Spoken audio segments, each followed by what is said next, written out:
एका आळसटलेल्या दुपारी मी जागा आहे याची खात्री स्वतःलाच करून देत मी माझ्या जुन्या इंजिनिअरिंगच्या शीट्स उघडल्या.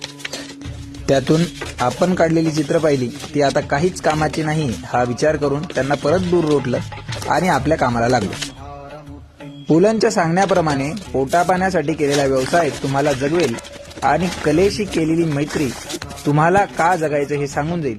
याप्रमाणे मी माझ्या कामाला लागलो. कलेशी मैत्री केलीच आहे तर आज सुद्धा काहीतरी कला करून दाखवावी म्हणून आधी 2 पेपर घेतले, त्यांना एकमेकाला जोडलं आणि मला आवश्यक इतका मोठा कागद तयार करून घेतला. आता सर्वप्रथम हे चित्र मला त्याच्यावर काढायचं होतं. त्यासाठी कुठल्याही साधनांचा वापर न करता मुक्त हातानेच त्याला काढायला सुरुवात केली. हे चित्र काढण्यासाठी रिक्रिएट करण्यासाठी मी ज्यांनी हे चित्र बनवलेलं आहे त्यांची आधीच परमिशन घेतलेली आहे. हे चित्र मला पिनिंटरेस्टवर पाहायला मिळालं आणि हे चित्र मला फार आवडलं. बऱ्याच दिवसापासून याला मला बनवायचं होतं पण तो योग आज आला म्हणून मी याला बनवायला सुरुवात केली. आता यासाठी सर्वात अगोदर चित्रामध्ये असणारे बारकावे काढून घेतले.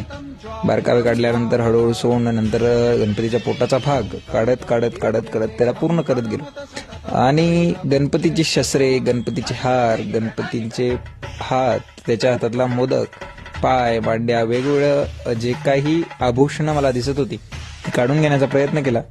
आणि यानंतरच्या भागात आपण हे जे सगळंच्या सगळं काढलेलं आहे त्याला आपण एका व्यवस्थित तुकड्या तुकड्या डिवाइड करणार आहोत आणि एका MDF वर कट करणार आहोत. याच्यामुळे आपल्याला ह्या 2D ड्रॉइंग मधून 3D ड्रॉइंग काढता येईल.